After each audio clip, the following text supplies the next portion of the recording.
8장 두 번째 재앙 개구리 떼. 하나님께서 모세에게 말씀하셨다. 너는 바로에게 가서 이렇게 말하여라. 하나님의 메시지다. 내 백성을 내보내어 나를 예배하게 하여라. 경고하건대 네가 그들을 내보내지 않으면 내가 개구리 떼로 온 땅을 치겠다.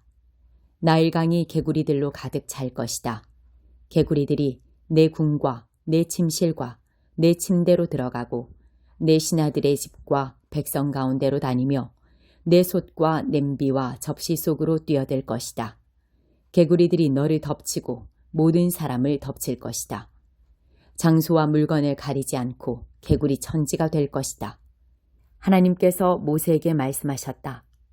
너는 아론에게 말하여 지팡이를 강과 운하와 늪 위로 흔들어 개구리 떼를 이집트 땅 위로 올라오게 하라고 하여라. 아론이 이집트의 물 위로 지팡이를 뻗자 개구리 떼가 올라와 온 땅을 뒤덮었다. 그러나 마술사들도 자기들의 마술로 똑같이 하여 개구리들이 이집트 땅 위로 올라오게 했다. 바로가 모세와 아론을 불러들여 말했다. 하나님께 기도하여 이 개구리들을 우리에게서 없애다오. 내가 백성을 내보내어 하나님께 제사를 드리고 예배하게 하겠다. 모세가 바로에게 말했다. 그렇게 하겠습니다. 시간을 정해 주십시오. 왕의 신하들과 왕의 백성과 왕의 궁에서 이 개구리들을 언제 없애면 좋겠습니까? 나일강에 있는 개구리들만 남고 다 사라질 것입니다. 내일이다. 모세가 말했다. 내일 그렇게 하겠습니다. 왕께서는 우리 하나님 같은 분이 없음을 알게 될 것입니다. 개구리 떼가 왕과 왕의 궁과 왕의 신하들과 왕의 백성에게서 사라질 것입니다. 오직 나일강의 개구리들만 남을 것입니다. 모세와 아론이 바로 앞에서 물러나왔다.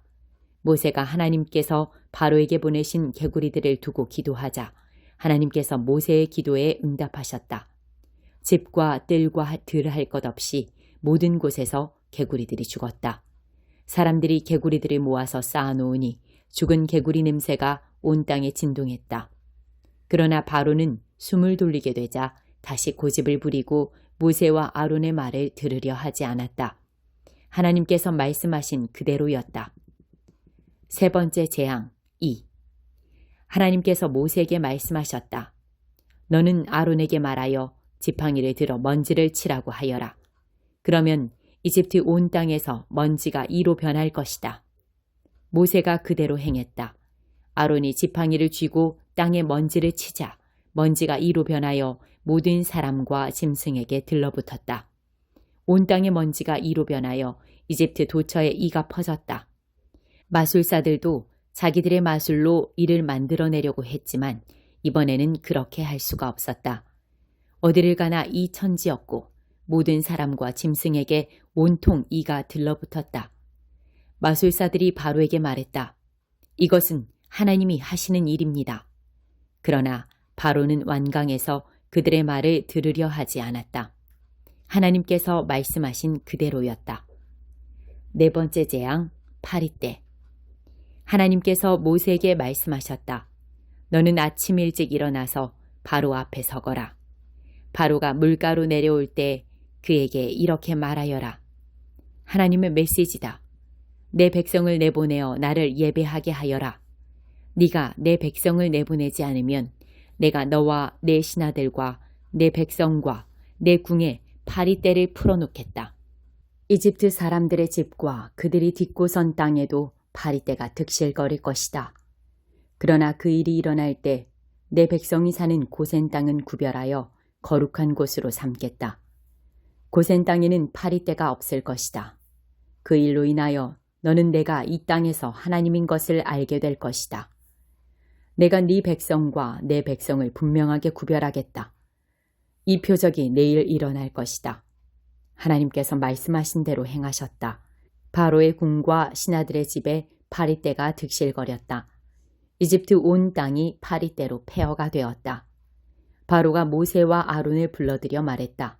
어서 가거라. 너희 하나님께 제사를 드려라. 그러나 이 땅에서 드려야 한다. 모세가 말했다. 그렇게 하는 것은 현명한 일이 아닙니다. 이집트 사람들은 우리가 우리 하나님께 제사를 드리는 것을 몹시 불쾌하게 여길 것입니다. 우리가 이집트 사람들 앞에서 그들이 불쾌하게 여기는 제사를 드리면 그들이 우리를 죽이려 들 것입니다. 우리 하나님께서 우리에게 지시하신 대로 우리가 광야로 사흘길을 가서 제사를 드리게 해 주십시오. 바로가 말했다. 좋다. 내가 너희를 내보낼 테니 가서 광야에서 너희 하나님께 제사를 드려라. 다만 너무 멀리 가지는 마라. 이제 나를 위해 기도해다오. 모세가 말했다. 내가 이곳에서 나가는 대로 하나님께 기도하여 내일 파리떼가 왕과 왕의 신하들과 왕의 백성에게서 떠나가게 하겠습니다. 그러나 우리를 속이지 마십시오. 왕의 마음이 바뀌어서 우리를 내보내어 하나님께 제사를 드리지 못하게 하는 일이 없기를 바랍니다. 모세가 바로 앞에서 물러나와 하나님께 기도하니 하나님께서 모세의 기도를 들어주셨다. 하나님께서 바로와 그의 신하들과 그의 백성에게서 파리떼를 없애주셨다. 파리가 한 마리도 남지 않았다. 그러나 바로는 또다시 고집을 부리고 백성을 내보내려 하지 않았다. 11장 필요한 것을 솔직하게 구하여라. 하루는 예수께서 한 곳에서 기도하고 계셨다.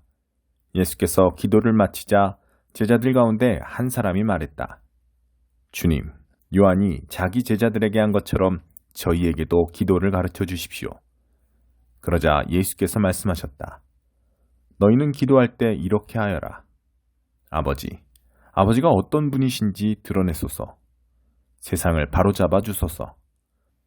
든든한 세끼 식사로 우리가 살아가게 하소서.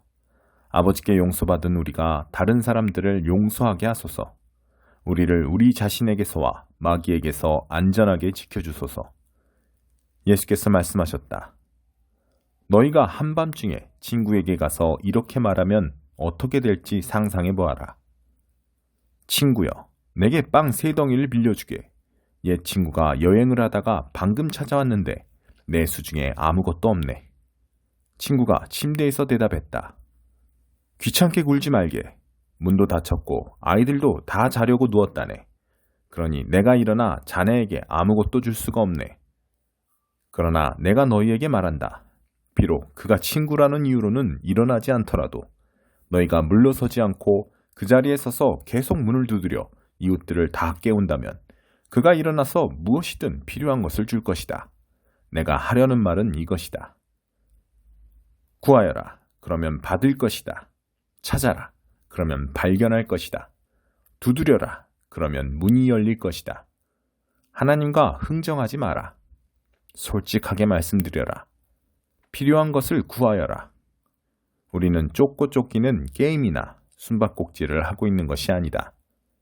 너희 어린 아들이 생선을 달라고 하는데 살아있는 뱀을 접시에 담아 아이를 무섭게 하겠느냐? 너희 어린 딸이 계란을 달라고 하는데 거미를 주며 아이를 속이겠느냐? 너희가 아무리 악해도 그런 생각은 하지 않을 것이다. 너희도 자기 자식에게는 최소한의 예의를 지킨다. 그렇다면 너희를 사랑으로 잉태하신 아버지께서 너희가 구할 때 성령을 주시지 않겠느냐? 중립지대는 없다. 예수께서 어떤 사람을 말 못하게 하는 귀신에게서 구해주셨다. 귀신이 떠나가자 그 사람이 쉴 새 없이 말하는 것을 보고 무리가 깜짝 놀랐다. 그러나 그들 가운데 더러는 빈정대며 말했다. 마술이다. 소매자락에서 마귀의 속임수를 끄집어낸 것이다. 또 어떤 사람은 미심쩍은 태도를 보이면서도 그분이 굉장한 기적으로 자신을 입증해 주기를 바라며 서성댔다. 예수께서 그들의 생각을 아시고 말씀하셨다. 장기간 내전을 벌이는 나라는 황폐해진다. 늘 싸움질하는 가정은 무너지게 마련이다. 사탄이 사탄을 없애면 어느 사탄이 남아나겠느냐. 너희는 내가 귀신들의 왕인 마귀와 한패가 되어 귀신을 쫓아낸다고 비난한다. 그러나 너희가 나를 마귀라고 욕하며 마귀 쫓아내는 마귀라고 부른다면 너희의 귀신 쫓아내는 자들에게도 똑같은 욕이 되지 않겠느냐. 그러나 내가 하나님의 손가락으로 귀신들을 몰아내는 것이라면 하나님 나라가 확실히 여기 있는 것이다. 강한 사람이 완전 무장하고 자기 집 마당에 지키고 서 있으면 그의 재산은 끄떡없이 안전하다. 그러나 더 강한 사람이 더 강한 무기를 들고 오면 어찌 되겠느냐. 그는 자기 수법에 자기가 당하고 말 것이다. 그가 그토록 믿었던 무기고는 탈취당하고 귀한 재물은 약탈당한다. 이것은 전쟁이며 중립지대는 없다. 내 편이 아니라면 너희는 내 적이다. 돕지 않으면 방해하는 것이다. 사람에게서 쫓겨난 더러운 귀신은 광야를 이리저리 떠돌며 자기가 들어갈 만한 오아시스, 곧 순진한 영혼을 찾아다닌다. 아무도 찾아오지 못하면 귀신은 내가 전에 있던 소굴로 돌아가자 하고 말한다. 돌아가 보니 그 사람 안은 쓸고 닦아 깨끗한데 텅 비어있다. 그래서 귀신은 달려가서 자기보다 더 더러운 귀신을 7이나 끌어모아서는 다 함께 그 사람 안에 들어가 난장판을 벌인다. 결국 그 사람의 상태는 깨끗함을 받지 않았던 처음보다 훨씬 나빠진다. 예수께서 이 말씀을 하고 있는데 웅성거리는 무리 가운데서 어떤 여자가 목소리 높여 말했다. 선생님을 뵌 태와 선생님을 먹인 가슴은 복이 있습니다. 예수께서 덧붙이셨다. 하나님의 말씀을 듣고 자기 삶으로 그 말씀을 지키는 사람이 훨씬 더 복이 있다. 요나의 증거. 무리가 점점 늘어나자 예수께서 화제를 바꾸셨다. 이 시대의 풍조가 다 잘못되었다. 사람마다 증거를 찾고 있으나 엉뚱한 증거를 찾고 있다. 너희는 너희의 호기심을 만족시켜주고 기적에 대한 너희의 욕망을 채워줄 무언가를 찾고 있다. 그러나 너희가 얻게 될 유일한 증거는 요나가 니느웨 사람들에게 준 증거뿐이다. 그것은 전혀 증거처럼 보이지 않는다. 인자와 이 시대는 요나와 니느웨 같다. 심판날에 니느웨 사람들이 일어나 이 세대를 정죄할 증거를 내놓을 것이다. 요나가 설교할 때 그들이 자신들의 삶을 고쳤기 때문이다.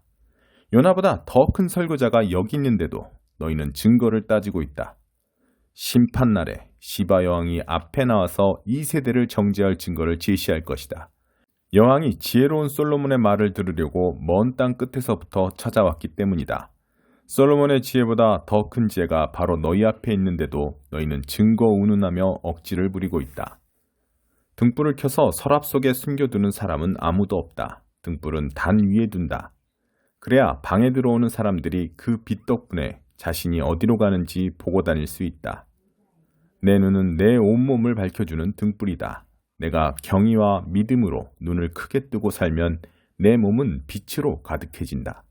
내가 탐욕과 불신으로 곁눈질하고 살면 내 몸은 음습한 지하실이 된다. 내 몸이 곰팡내 나고 어둠침침하게 되지 않으려면 눈을 뜨고 살면서 내 등불이 계속 타오르게 하여라. 빛이 가장 잘 드는 내 방처럼 내 삶에도 늘 빛이 잘 들게 하여라. 사기꾼들아. 예수께서 이 말씀을 마치자 바리새인 하나가 그분을 저녁 식사에 초대했다. 예수께서 그의 집에 들어가 식탁 앞에 앉으셨다. 바리새인은 예수께서 식사 전에 손을 씻지 않는 것을 보고 기분이 언짢았다. 그러자 주님께서 그에게 말씀하셨다. 너희 바리새인들이 햇빛에 반짝일 정도로 컵과 접시 겉에 광을 내는 것을 나는 알고 있다. 그러나 나는 너희 속에 탐욕과 은밀한 악이 득실거리는 것도 알고 있다.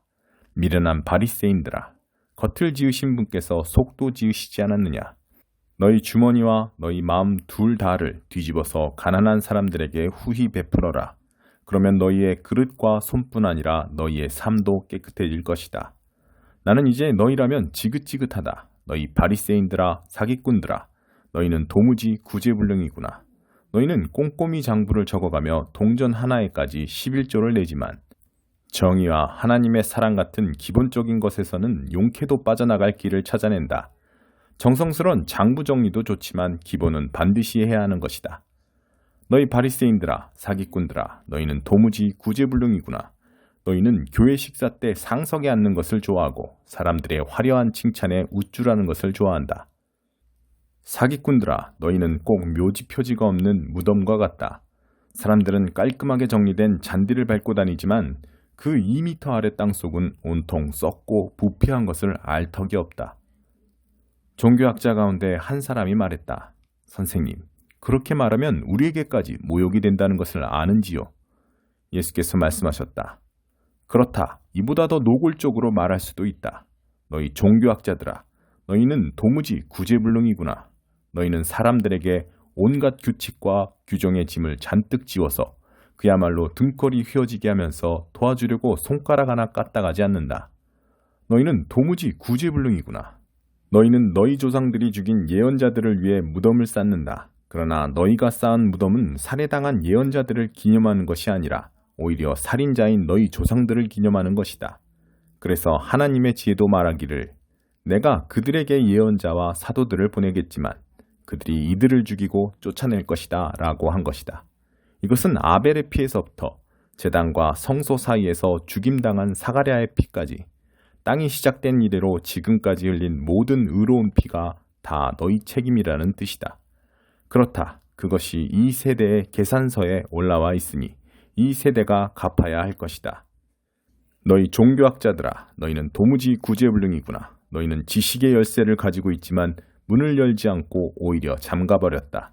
너희 자신도 들어가려 하지 않고 다른 사람도 들어가지 못하게 한다.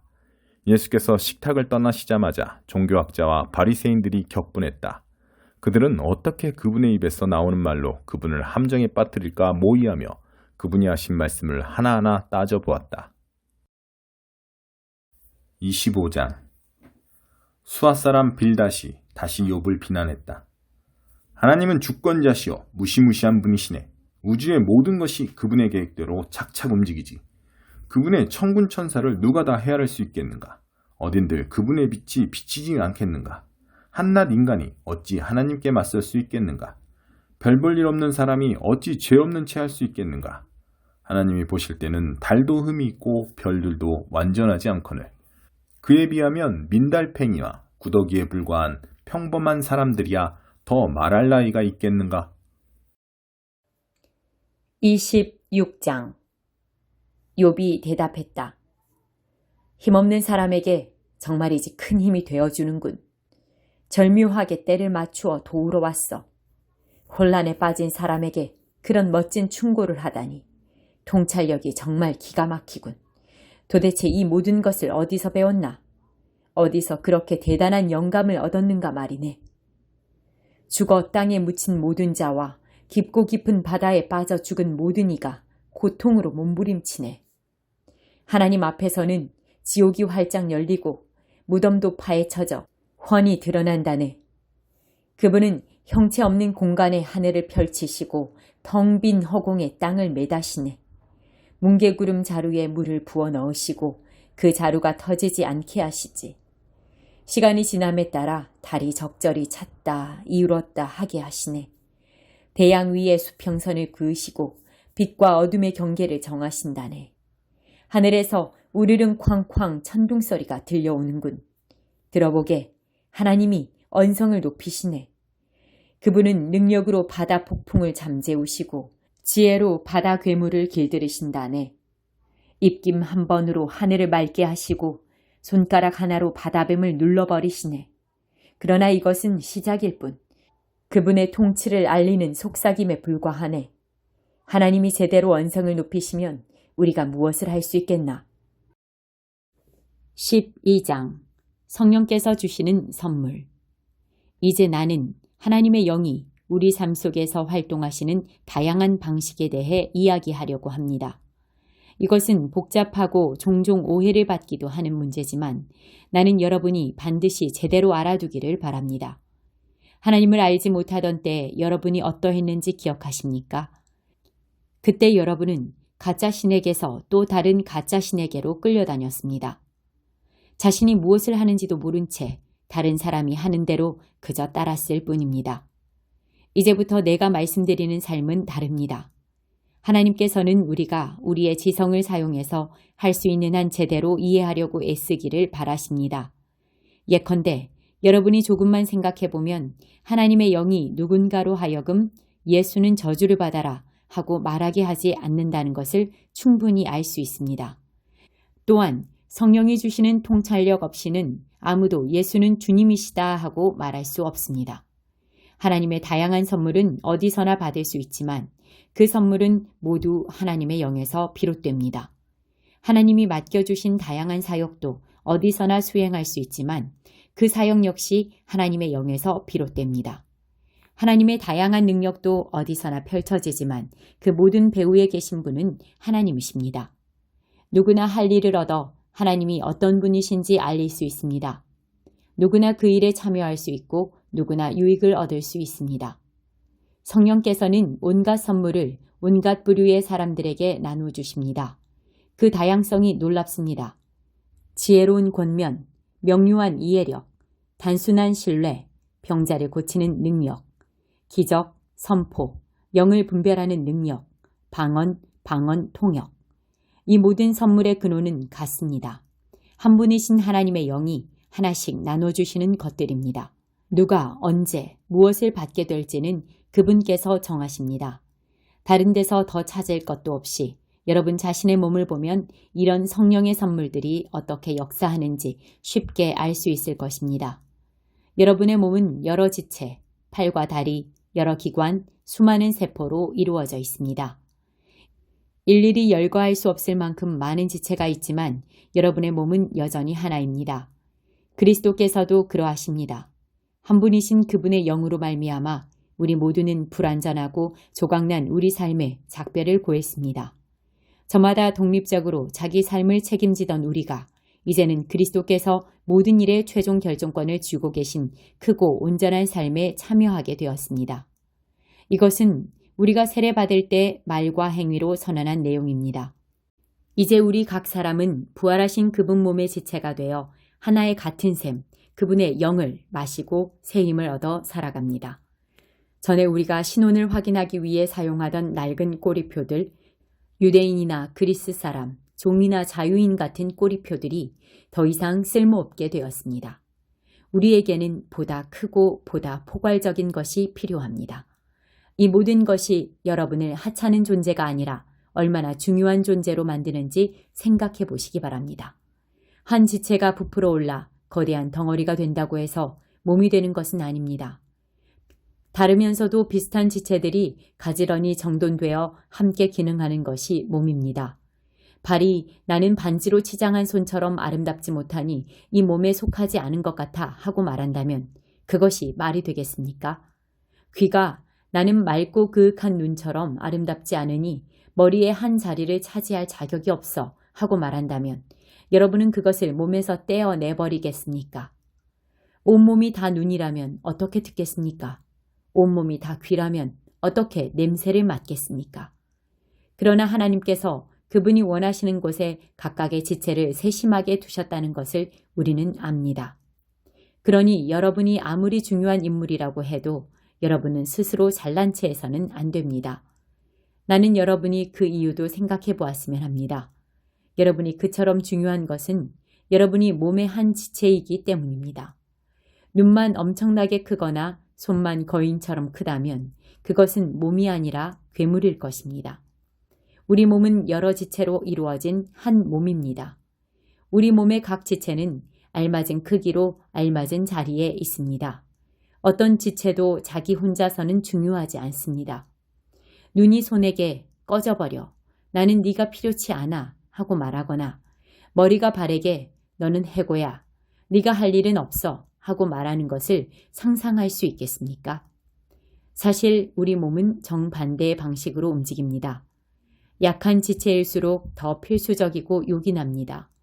예를 들어 우리는 한쪽 눈이 없어도 살 수 있지만 위가 없으면 살 수 없습니다.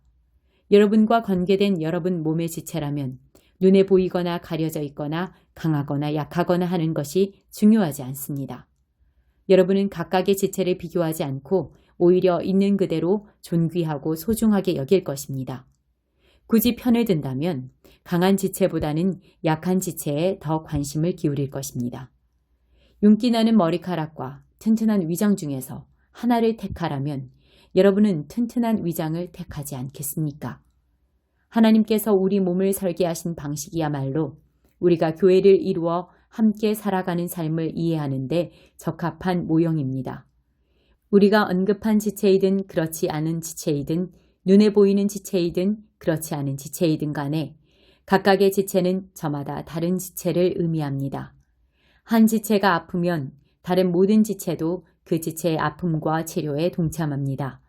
한 지체가 잘 되면 다른 모든 지체도 그 지체의 풍성함을 누립니다. 여러분은 그리스도의 몸입니다. 그것이 여러분의 참 모습입니다. 여러분은 이것을 잊어서는 안 됩니다. 여러분 자신을 그 몸의 지체로 인정할 때에야 비로소 여러분이 지체인 것이 의미가 있습니다. 하나님께서 그분의 몸이신 교회 안에 세우신 여러 지체 가운데 여러분이 잘 아는 지체는 다음과 같습니다. 사도, 예언자, 교사, 기적을 행하는 사람, 병을 고치는 사람, 도와주는 사람, 조직하는 사람, 방언으로 기도하는 사람. 이제 그리스도의 교회가 온전한 하나의 몸이라는 것이 분명하지 않습니까? 한 지체만 비정상적으로 커진 것은 그리스도의 교회가 아닙니다. 사도만 있는 교회, 예언자만 있는 교회, 기적을 행하는 사람만 있는 교회, 병 고치는 사람만 있는 교회, 방언으로 기도하는 사람만 있는 교회, 방언을 통역하는 사람만 있는 교회. 그런 교회는 그리스도의 교회가 아닙니다. 그런데도 여러분 가운데 몇몇 사람은 이른바 중요한 지체가 되겠다고 계속 경쟁하더군요. 그러나 나는 이제 여러분에게 훨씬 나은 길을 제시하려고 합니다.